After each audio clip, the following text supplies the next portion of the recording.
Ladies and gentlemen, welcome to another episode of the Not Today Derek podcast. I'm your host, Wade Hobber. And as always, my commitment to you, bringing you inspirational guests, real people with real stories. And as always, today's no exception. I have father of three, advocate for men's mental health, walking all the way from Ballarat to Canberra. I have Mr. Alan Thorpe. How are you, buddy? Good, mate. Yourself? Thanks for having me. Thanks for being on, brother. Now, I'm so excited to have you on. All right. I've been hounding you to get down from Ballarat. Yep. But my first question is, who is Alan Thorpe? Alan Thorpe is the father of three, like you said, mate. Passionate about men's mental health. Very driven to make change in this country. And it's like, it's all I live and breathe, mate. He's pushing the message and trying to help other blokes. So I come across you on my socials. Yep. It's an issue that's, I'm really passionate about. And before we go any further, I just want to thank you for putting this heavy issue on your back and carrying the load for all of us. Thanks. So I just want to thank you. No, All right. no worries, mate. Now, what got you to this point? What was it like growing up? Where do we start? Where does Alan's story begin? Tassie, mate. Born in Tassie. I was over there till about, till I was 7 or 8. Then we moved to Melbourne. Mum was like, gave us the option, I go to jail or we move to Melbourne. So we picked to move to Melbourne because we didn't want to lose our mum, mate. At that young age, like that's a pretty heavy decision to be put on you. So yeah, we moved to Melbourne, mate, and that's where it all started. I grew up in Footscray and ended up in all the rough areas, Dandenong, Springvale, Clayton. And yeah, man, it was my childhood wasn't too bad, I guess. Like everyone's has their ups and downs. My mum did her best, man. My dad wasn't around because he took his life 45 days before I was born. Okay. So yeah, never had a dad around. So I always said, I'd try to be the best dad I could to my kids, mate, but also push the awareness and try and push as much as I can so other blokes don't do what my dad did. What was your dad's name? Alan Thorpe, mate. Right. So he was only 21 when he took his life, and he was only one of a handful in my family that have, mate. There's a big family history of mental health issues. I've got a few myself, man. So every day's a battle for me with the bipolar and the depression and anxiety. I don't know how I'm going to wake up tomorrow. It can change from one day to the other, mate. So I deal with that while I'm trying to push and be an advocate for other men as well. And yeah, so probably the age of 20, man, I ended up buying a business, cake shop in Kyneton with my ex-wife, and we was knuckling away at that for 10 years. And then our marriage broke down. I lost everything, lost the business, lost my house, lost my kids. That's where the downhill spiral started, mate, with the mental health. That's where it really kicked in. What was it like growing up without your dad? Did you know that he'd passed away? Not till I started asking Mum questions, probably around 8, 9 years old. And yeah, she never really told me until I was a bit old enough to deal with what he actually did. How did that affect you? I never got out. I've still to this day I can't understand it. I do understand it because of men's mental health, and I understand that place he was in. But at the time, my older brother was only 1.5. I was 50 to 45 days off being born, mate. Like, he was 21. He had the whole world ahead of him. What could push a man to that point? Like, especially with 2 young kids, Like, I've been in those battles where I find it hard to keep pushing every day, but my kids are the biggest reason I'm still here, mate. Like, so it's tough. Like I said, I never got over it, but I do understand it now. How, like, the place he would have been in. Yeah. And back in the 80s, you didn't talk about that. You were weak, you're a man, you're a Thorpe, you had to be tough, mate. So he just did what he did, mate. Yeah. What have you learnt most from that? To reach out, to talk, no matter how ashamed you feel, no matter how weak you feel you're not, man. It's only your head telling you that stuff. There's always someone that's going to listen. There's always someone that's going to look out for you. Don't be scared to reach out. What else have you learnt? Because this has happened to a role model, someone who brought life to you. Doesn't discriminate, does it? No, man. It definitely doesn't, mate. And one bad moment sometimes might be an accident even. Yep. Well, you just get caught in that moment Yep. and you can't see the forest from the trees. You're not thinking past 10 minutes, Yeah. let alone that minute. Yeah. And it's you struggle to find the light. And that's another thing I'm trying to get through this next walk, mate. A lot of men that do take their lives, it's not because of mental health, it's because of moments, situational distress, mate. So he lost a partner, lost a job, and then they go and do something silly. That 3 out of 7 men that do it every day actually don't have mental health issues. That's why they're doing it, because of similar things that you said. Bad moments. Yeah, man. Yep. Bad moments. We'll get back to that. Yep. So the cake shop. Yep. What was your vanilla slice like? Oh, pretty good, man. Yeah, I'm not going to lie, mate. Pies, sausage rolls, everything was made from scratch like your name would have done it, mate. Old school, Yeah. which is hard to find these days. And it was hard yards, man. 10 years I was doing 80-hour weeks, trying to juggle a business, a mortgage, a family, kids. Was it your passion? It was. It's not anymore, man. So you were passionate about it. You had your skin in the game, and then what happens? The rug's pulled from under you a bit? Just life, mate. Like, small town, too many shops, too much food in one town. Just doing it tough for a while. Yep. Which caused issues in the marriage because of financials, and it just snowballed after that, mate. Where does that take you? What do you mean by that? What happens after that? After that, I was very lost, mate, because all my family's in Tassie. My ex-wife was all I knew, that business, and my family was all I knew. I was 110% committed to that. So I lost all my friends, everything. I drifted apart at that age when I took the business on to choose a different lifestyle, leave all that behind. So after 10 years of coming out of that, it was like, wow, like, where am I? What do I do? I didn't have anyone. I was literally a choice between try to get my head around everything that just happened and set myself up again, or bail to Tassie for a bit and spend some time with my family, man. And that's what I did. As hard as it was, like, I had nothing and no one in Melbourne. Was that your lowest point? Oh, yeah. It was probably the start of a lot of low points, man. So it kicked off a bit of a chain reaction, did it? Yeah, yeah. What did that look like? That was suicide watch, drug use, in and out of hanging around bad people, bad situations, just trying to find myself again, mate. Because, like, as I said, that's all I knew. So, yeah. What did it lead to from there? What decisions start getting made there? Bad ones, man. Like, bad ones that just stupid ones, and really unpredictable, because you're in a bad place, mate. And like you said earlier, you just can't see that light. And it's having some family and friends around would have made a big help in Melbourne. But I had no one. I'm trying to build or find the pieces to this jigsaw, because I'm seeing this amazing work that you're doing on your socials, walking from Ballarat to Canberra to Parliament House to Fight for Us Blokes, bitten by the black dog, right? Help me build this puzzle. So things are starting to go south now. What are the blanks in between? What are we missing here? Structure, routine, stability. So how did you get to this point where you are today? What happened? What was your fork in the road? My turning point was 6 years ago. I was in Melbourne. I was around some bad people, bad scenes, bad place, man.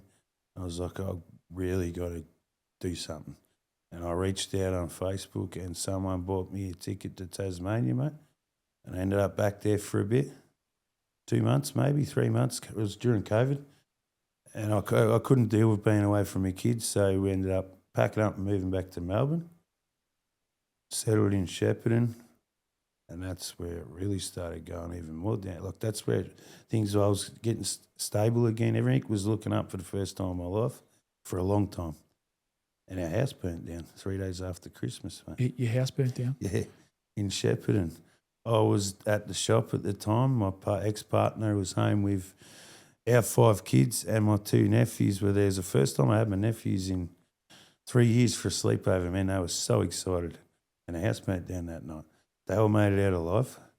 We lost everything we owned. So what happened? So 3 days before Christmas or after Christmas? After Christmas. So you got all the kids in the house and they're Celebrating Christmas, about to go camping with all their new kayaks and all this and that. Were you home?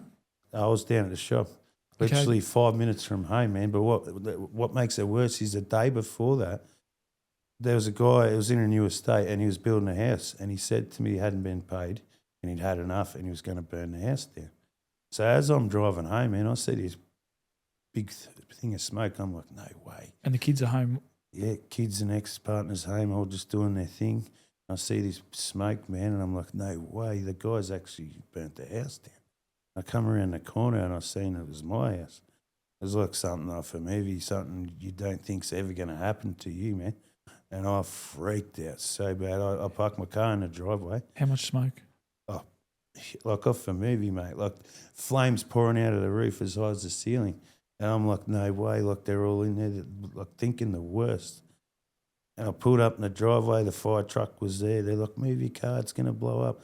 I moved my car. I went to go running straight in the house, man. And they're like, no, you can't. You can't. I'm like, where's my kids? Where's my partner? What's going on? And then I hear a voice of my son behind me, man, and my ex-partner. And I turn around and I see just them two. And I think the worst straight away. The rest are in there. How old are the little ones? From raging at the time from 14 right through to 5, mate. So you got babies in the house. It was a mixed age group, man.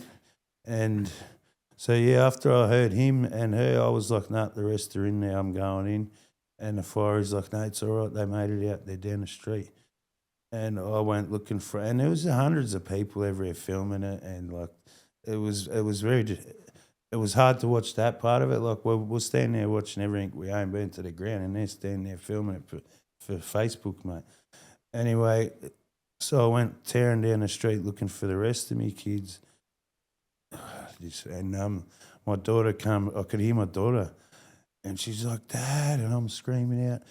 And next thing, she just comes tearing at me, bro, and just launched on me, man, and grabbed me so hard and wouldn't let go. She thought, like, and my daughter became a hero that day, bro, because when my young fella was on the bed in the main front room sleeping, and she went in, grabbed him, and he's a big boy. He's a miniature me, mate.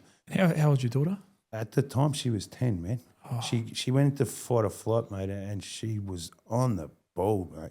Like, so proud of her. So she dragged him off the bed, flipped him over her shoulder, walked out the front door, dropped him, dragged him down the footpath onto the road so he was safe, and then went back in to look for the rest of the kids, mate. And one of my nephews was in the backyard, freaked out, didn't know. So they all freaked out, where she turned it on big time, and she made sure everyone was good. Like, my son wouldn't be here today without her, mate. So that was tough, man. And from that's where it really started downhill. Because I screamed that loud because I thought they was in there, I tore my larynx. From yelling? From yelling. I still have issues to it to this day. From yelling that hard like singers do. And for 6 months, man, my health was at like rock bottom. I was in and out of hospitals. I was having seizures. I was 155 kilos. I was on suicide watch. We just lost everything we owned. After that, we ended up homeless. Lots of situations after that because we had a dog. No one would give us somewhere to stay. Ended up in a caravan park in Ballarat for a while until we got a house.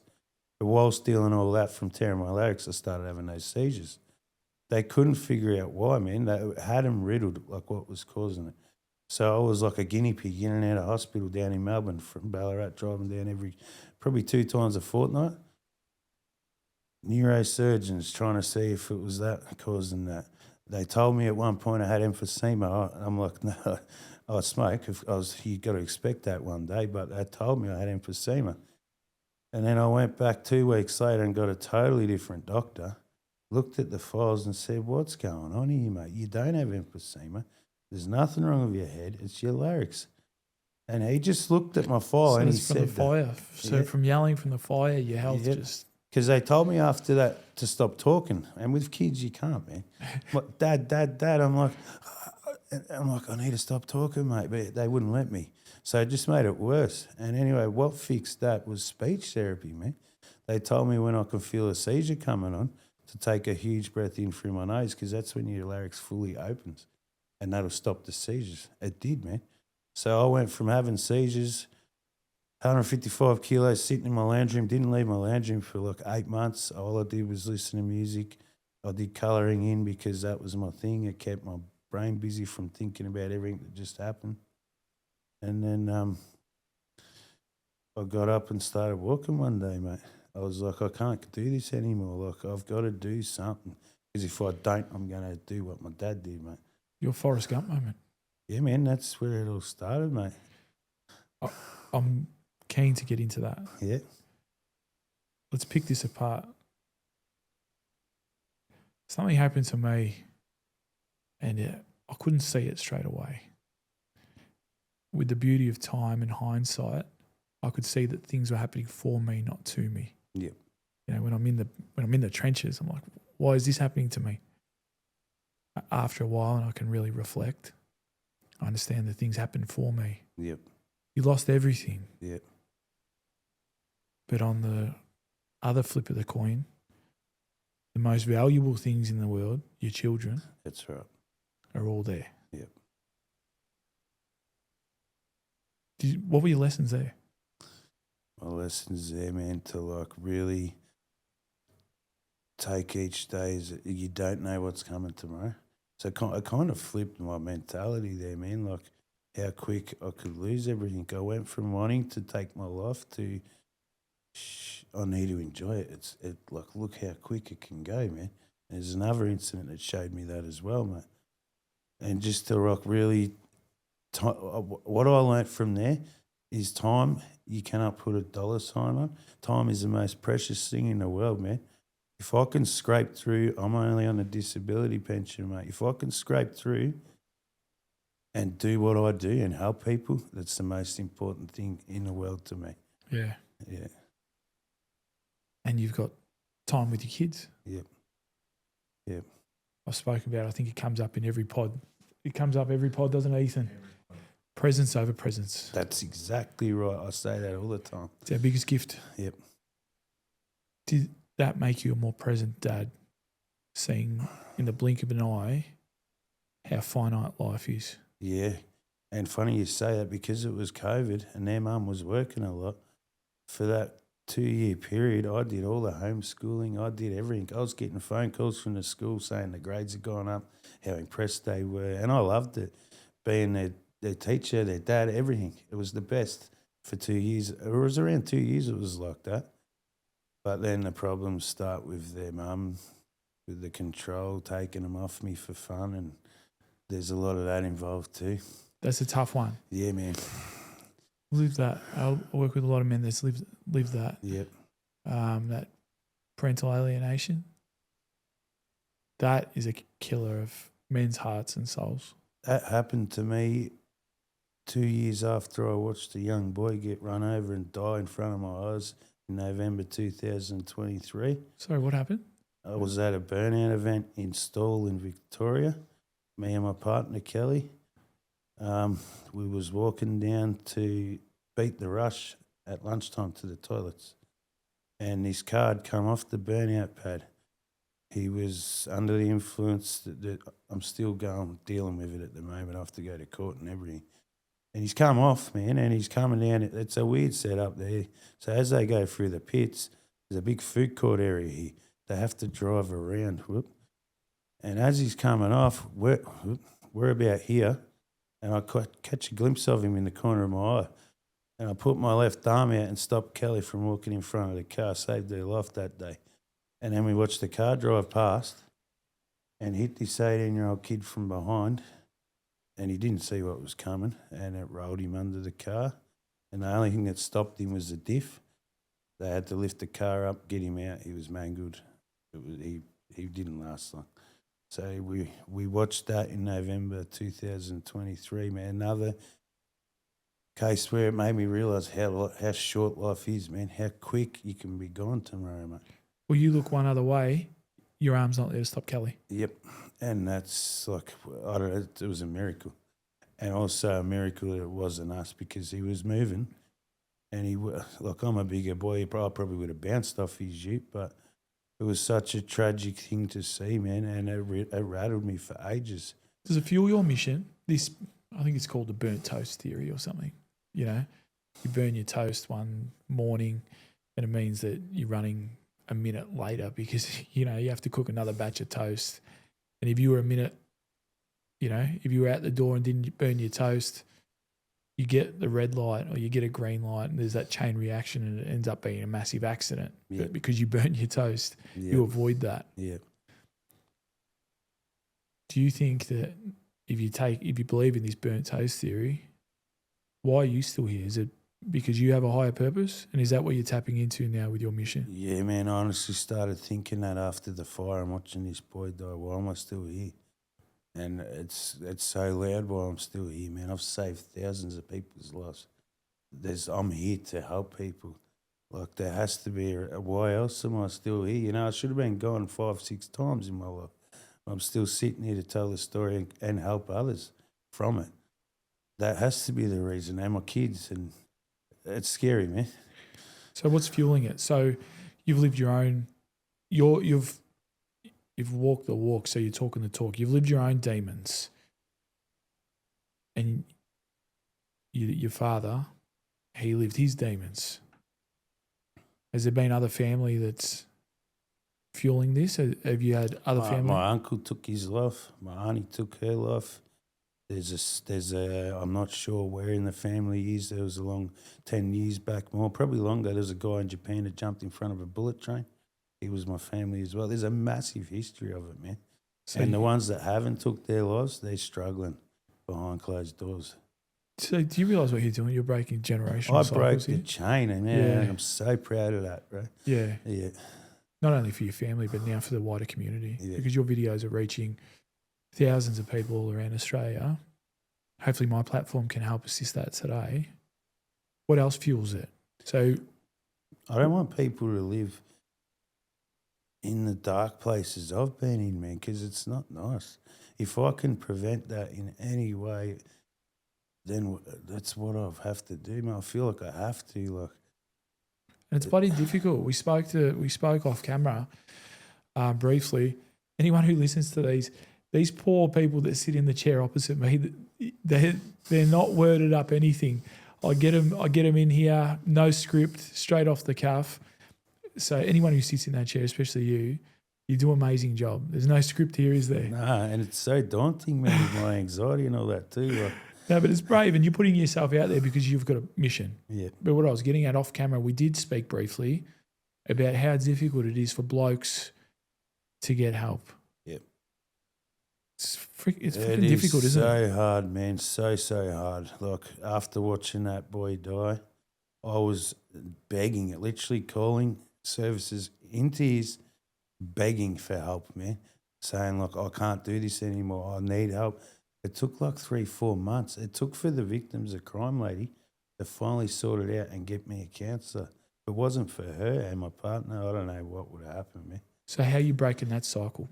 You've broken your own family's generational cycles. How are you breaking the cycle and making impact now to help people? So you spoke before, you just got up one morning, Yep, tied up your laces, and you just hit the road, didn't you? Yeah, man. And the first day I walked 1.8 Ks and I was 155 kilos. It was a big effort. For 3 days after that, I couldn't walk. My legs were like throbbing. I was like, oh, whoa, what did I just do to myself? And I was like, no, that's not taking me down. I got back up. Within a month, I was walking 10 Ks. Within 2 months, I announced my first walk to Adelaide. So you walked Ballarat to Adelaide? Twice, man. First time I only made it to the border, ended up in hospital. Second time I did it 2 months prior to seeing that kid die. So I just finished my best walk ever. I raised 28 grand, man. Celebrating, about to announce my next, and then that happened. That's why I haven't walked for 2 years, man. I disappeared. How many pairs of shoes did you chew up? Depends. Like, one pair normally gets me 300 Ks, and they're supposed to get your average person 1,000 because I'm a bigger boy and I walk fast. I I'm not just dawdling. I'm walking at a pace that athletes have to jog to keep up to me. People can't keep up to me, man. I'm just so driven and so on a mission. And it's Tell me my about thing. that. What's going inside Alan's? Oh, crazy. Mind. All sorts. Like in one day, you can go through so many different things while you're walking, man. But just why I'm doing it, the impact it's having on people, the message I'm spreading, and also why I started doing it was to help myself and get myself better. And that's when I realised after walking for a month, I was like, man, I'm starting to think better. I'm starting to feel better. And I was like, I'm going to push the message for blokes that don't have to get up and go for a walk. I say that with all the Derek crew, Yeah. right? Just getting out in open, walking. It does something magical because not only are you just putting left foot, right foot, you're switching off that internal dialogue, that Derek noise. Yep. But you start slowing right down, capturing nature, breathing. I kill two birds with one stone. I go and take my kids so that we're going on a stroll together. So you're building connection. Yep. It's a game changer getting out and walking, isn't it?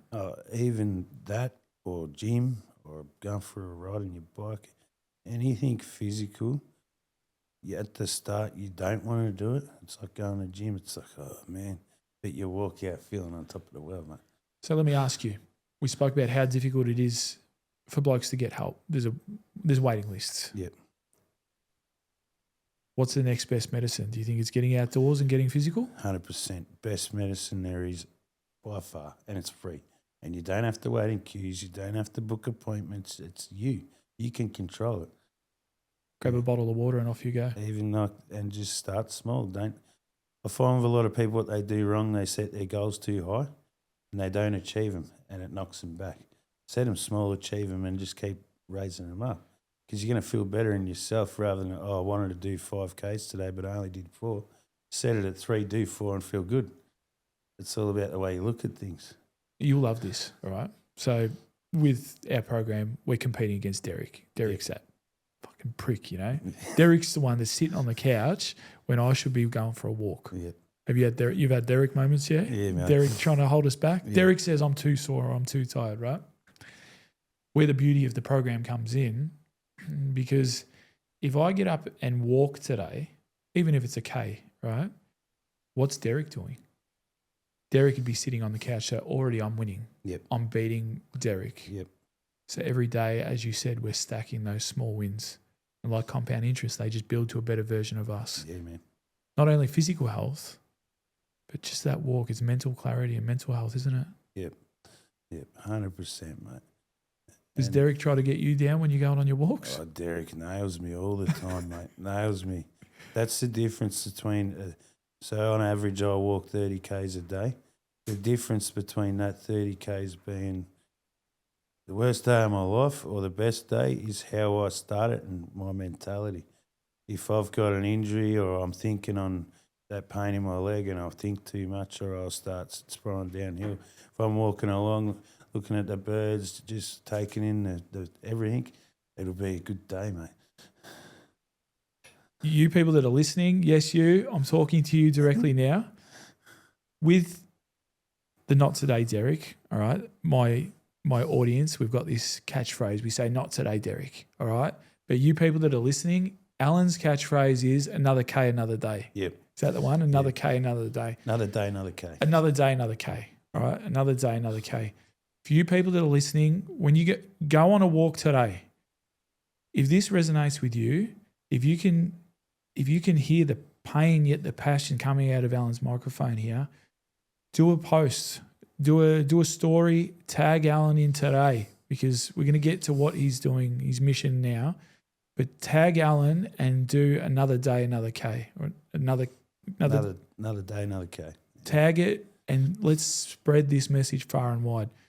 I just wanted to pause and tell the audience that because the Not Today Derek catchphrase, it's everyone's been flooding it and it's grouse. Yep. I want people to jump on your bandwagon because a lot of my audience been bitten by the black dog or they're guaranteed to know someone that's been bitten by the black dog. And another K, another day, walking for men's mental health. This is my favourite. my mission is now to support your mission. All right. Appreciate So it. thanks for that little break intermission, but please get behind that. So you're out on the road. What's the most amount of Ks you've done on a one single day? Yeah, 42 Ks in 7 hours. So I don't. Brother, we're twins. I did it in a lot longer than I did 42 days exactly. I did Melbourne CBD to Frankston. Yeah, right. For men's. This is before I was even aware of you. Yep. I was really struggling. Hadn't seen my kids, you know, and I thought, you know what, I'm just going to start walking, and it's bloody liberating, isn't it? Oh, it's so good, man. How good is the feeling when you push your body to a point where it shouldn't be pushed? You know, you said you were well over 100 kilos. Yeah. When you push yourself to your body to limits that you never believed possible, how does that feel? So rewarding. You start to build up things like confidence. You build up core strength. Just overall, man, you just start to feel different inside, mate. Yeah. How have the walks helped you? So many ways, but my problem is my bipolar, mate. Like, it'll knock me back for 6 because that's a separate whole issue. Like I said, I can be on top of the world today, but that'll kick in and I'll have a 2-week downer where I'll disappear. But the walks have done so much for me, man, like so much physically, mentally, and so much for everyone else. When you're going through those bouts, Yep. well, what helps you navigate that? It's tough, man. It's tough. I'm only just starting to get on top of it to realise when one's coming, what triggers them, what I can do to make it a day instead of 2 weeks.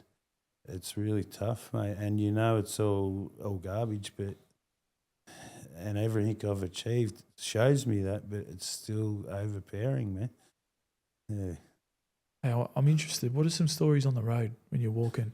There's a $2 story. I'll tell you that one. What story? $2 story. $2. So when I was a young tacker, every time Mum asked for a coffee or put a load of washing on or vacuum, I said it was always $2. So all the way to Adelaide, I found 7 $2 coins. To me, things like that are weird, mate. Even I was doing a news interview of a reporter telling him about it. I looked down, there's a $2 coin. That one, that's weary. And I always say, like, I feel my dad's presence with me when I'm walking.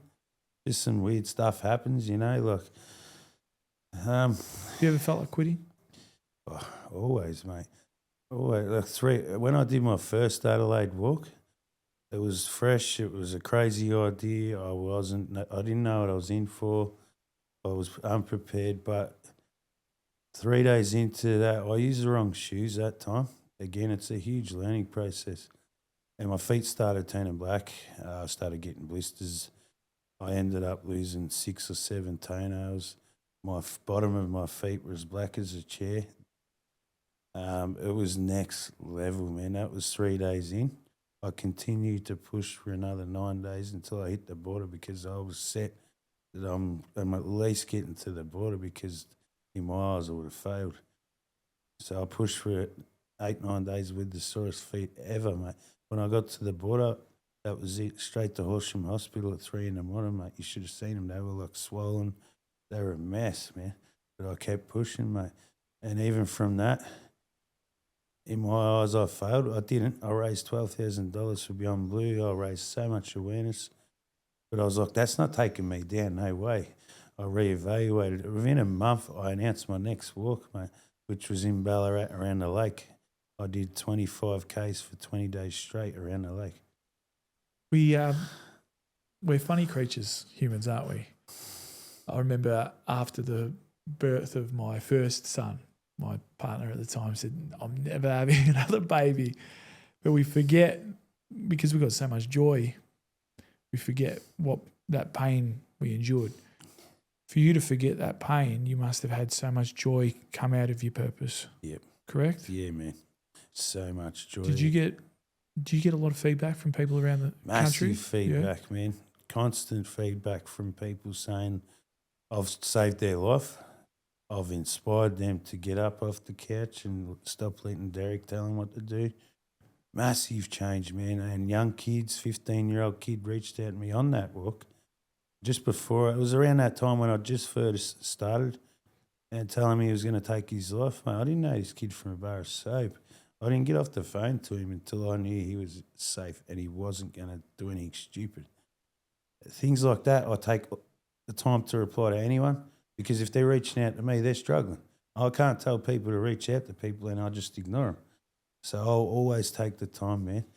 And I find it hard when people tell me that I did save their life and I am a hero and I am an inspiration because all my life, all I ever got told, everything I did was wrong. It's never good enough. So I can't take that constructive criticism. I'm like, no way. How can me walk and do that? Well, let's flip the script on it. Maybe you were wrong, but you were just learning. Yeah. You know? Yeah. And I'm teaching my kids to kick the footy. They're mad Brisbane Lions supporters. You know, they make mistakes. Or a kid learning to ride a bike. We do get it wrong. I think it's important for us to take ownership and go, yeah, I did get it wrong, but I'm just learning. Mm. Does that help give you a different perspective on that, different mindset? Yeah, and it's the same with my walks, man. Even this will be my 5th one, but I'm still learning. It's still a big process. It's very overwhelming. A fella asked me last week, how do you mentally prepare yourself? How do you sit down and tell yourself you're about to walk to Canberra? There's no way I could even get my head around that. Well, what has the mental preparation been for that? There is none really, man.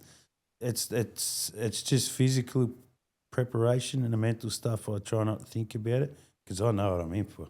It's going to be days and days of pain where I'll be crying, I'll be struggling to walk every morning. How hard, like how dark does it get? Bad dark, man. Yeah. And I found surviving those dark places, like walking to Adelaide, 20 days of being in the darkest places, you build up so much resilience and you become a different person mentally, putting yourself in that position where you got no one to rely on. You said you're going to do it, now you got to do it. You become so strong mentally, mate. It's always the bipolar that kicks me back down. Everything else, I've come so far with it. You exit a completely different beast, don't you? Yeah, man. Yeah, really scary, mate. Mentor of mine, Jeffrey Morgan, he told me, Wade, if your why doesn't make you cry, it's not strong enough. Yep, 100%. How important is your why when you're in that dark place? Your feet are just shredded. Your back, your knees, your hips are just cooked. Firstly, what is your why? That would be, I always remember why I started doing it, and the other why is what I'm achieving by doing it. Yeah. So on them real bad days where I'm having a real tough one, I'll stop on the side of the road, get out some messages from people and read them, and that'll give me the push to keep going. So we can really, everyone listening, we can really rally behind you and send you messages of support along the way. Yep. How can we help you on this trip? How can we help you? Now, I heard that your Winnebago, your entourage has fallen through. That's a big obstacle. How you been going with that? Struggling, man. Struggling mentally. Struggling that the fact that it even happened 40 days out from my walk and trying to fix that problem while still keeping everything else on path to do it. It's become overwhelming and I'm not training as much as I should be. I'm not moving forward with certain steps because I don't have that locked in. It's like I hit a brick wall of a lot of things. It's scary, man, because if I don't get it sorted in the next 2 weeks, I'm going to have to seriously pull the pin or I don't know what I'm going to do, man. So, yeah. Anyone listening, we need a Winnebago. Camper. It's so important. A lot of people reach out to me and a lot of people just don't get it. Like, you don't get it until you've done it. They're like, why can't you take a tent? Why can't you dig a hole in the side of the road to go to the toilet? It is so impractical. Not only is that a support vehicle that sits behind me at 6 k's an hour with a caution walker sign on it so I don't get run over, it's my bed, it's my kitchen, it's my shower, it's my toilet, it's everything. Without something like that, you can't do interstate walks. Everyone says you can, but you can't. You can't walk 30 k's. You can't spend 10 hours walking and pitch a tent. you're not going to be physically up to it. So Another challenge, anyone listening, if you've been bitten by the black dog or you know someone who has, Alan's walking for you. Alan's walking for your loved ones. Alan's walking for people that are going to be bitten by it or aren't here to live the tale, right? Can you please support us and get the message out? We need a Winnebago. But what dates? I'm meant to leave October 20th, so October 18th I'd like to have one by, just to prep it and stuff, and I'll return it November 22nd because I'm finishing in Canberra on the 19th for International Men's Day. International Men's Day. It's a big one this year, man. How else can we support you? So the Winnebago is a big one. It's just support me by sharing the word, pushing my pages, because you never know who's going to be sitting at home that really need to see that day. Yeah. Yeah. And you've already told us your inbox is full. Yeah, man. I spend a lot of time replying to people because I don't want to see them struggling, mate. What's your mindset? We'll go back to mindset. Are you nervous or excited for this walk? Everything. Nervous, excited. I'm actually scared. How would you sum it up? Oh, very overwhelming, man. Because I don't feel that I'm ready for it, but mentally, because of the other ones, like I was saying, you become a very strong person.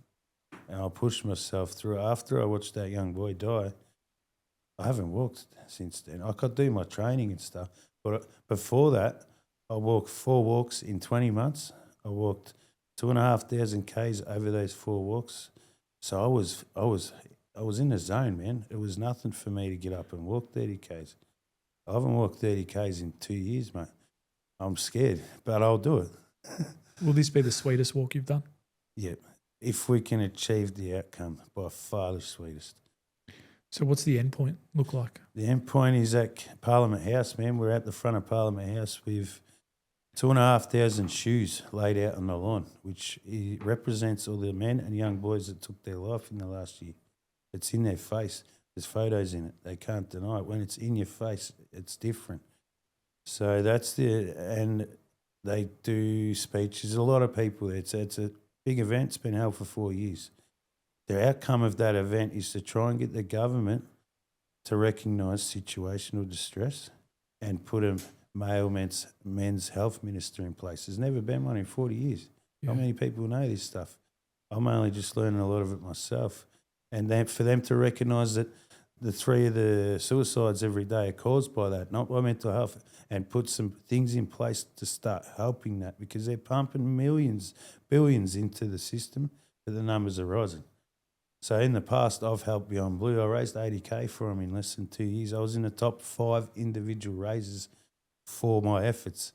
They all knew my name. They knew everything, because that's a huge achievement for one person.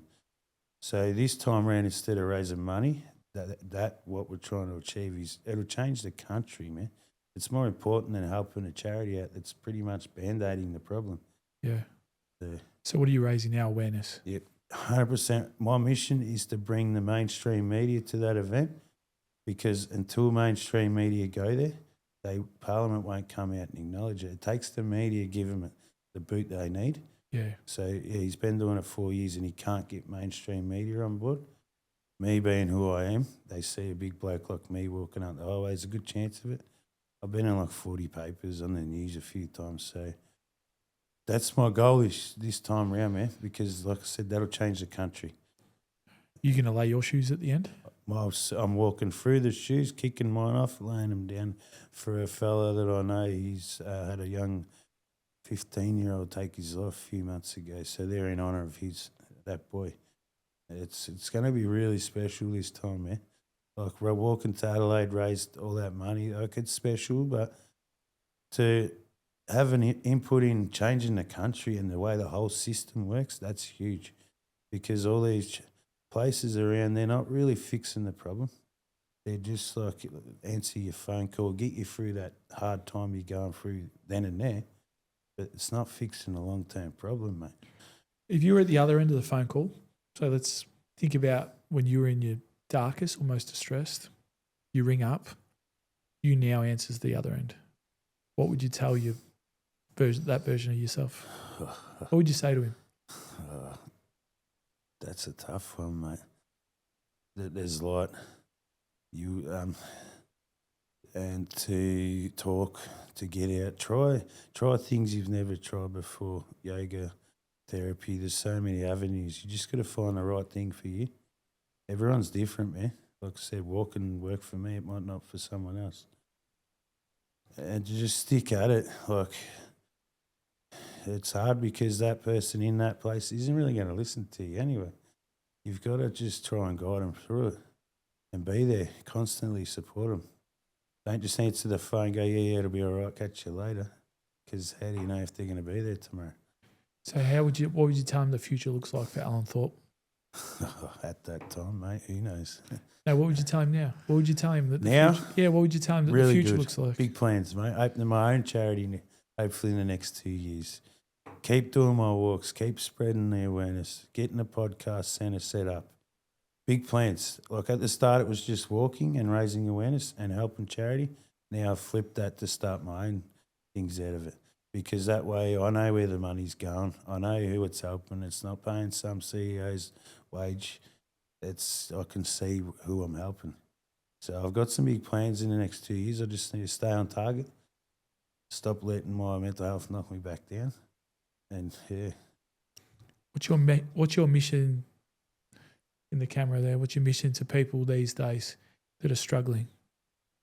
What's your message to people? You're not weak. You're not a burden on anyone. Don't be ashamed of yourself. Please reach out for help. It's not going to happen overnight. You got to stick with it. Don't do a couple of days and then get back into your ways. And be persistent and just keep at it and stop letting the little voice tell you you're worthless and you can't do things, because you know what? I've proven you can do anything if you set your mind to it. So piss off, Derek. Yeah, pretty much. In that same camera, what's your message to the movers and shakers? What do you mean by that? The people that have the funding, the people that have make the decisions. Actually start doing something that's going to make a difference. Listen to the people that are going through it, not someone behind a desk. Stop with the Band-Aids. Listen to the everyday people like us that can help put some things in place that are going to make a difference, because the numbers are rising, man. They keep pumping all this money in, but the numbers are rising. Use it properly. What's your message to our fans, our viewers, our audience? Tell them what are your dates? How many kilometres are we working? My and what are we doing? October the 20th till November the 19th. Roughly 800 kilometres, so I'll walk 30 Ks a day on average. It'll take me 25 days of solid walking with 5 days off for case I get an injury or it rains. So I haven't really allowed myself too many days off. But yeah, my biggest walk was 900 Ks in 30 days without any days off. And I smashed that. But that was 2 years ago. So it's the same distance as the Camino de Santiago. Yeah, it's right. this pilgrimage that goes through Spain, right? And I'm fascinated by it. I read people's stories and how out there they in that solitude, it's you versus you, and you're walking, and they truly find themselves. You, who was admittedly lost, did you find yourself on your walks? Yeah, man. I found myself and I found a purpose and I found a passion and a drive and reason to, besides my kids, reason to keep pushing on. Brother, so honoured to have had you on today. Please get behind Alan, whether it's sharing one of his posts, whether it's tagging him in a post, whether it's sending him a message of support or encouragement, or whether it's trolling the internet to get this bloody Winnebago. Please, you don't understand how one little share or one little like, how far it can go. Because someone else that's maybe not in your situation, but someone who might really need to hear Alan's message might come across that share. And that burnt toast theory, it could really change someone's life. Yeah. Brother, thank you for having a profound impact on so many lives. I'm your biggest fan. Thanks, Right? mate. I'll back you all the way. And I appreciate you driving down the highway to come and visit me today. Oh, great. I drove. I didn't walk. It was easy. Here, give me a hug. Thanks for coming on, brother. Appreciate having me on, bro. Thank you. Everyone, get behind Alan. Thank you for another amazing episode of Not Today, Derek podcast. I'll see you soon, and we'll be following Alan's journey quite closely. Thanks, guys. Thanks, guys.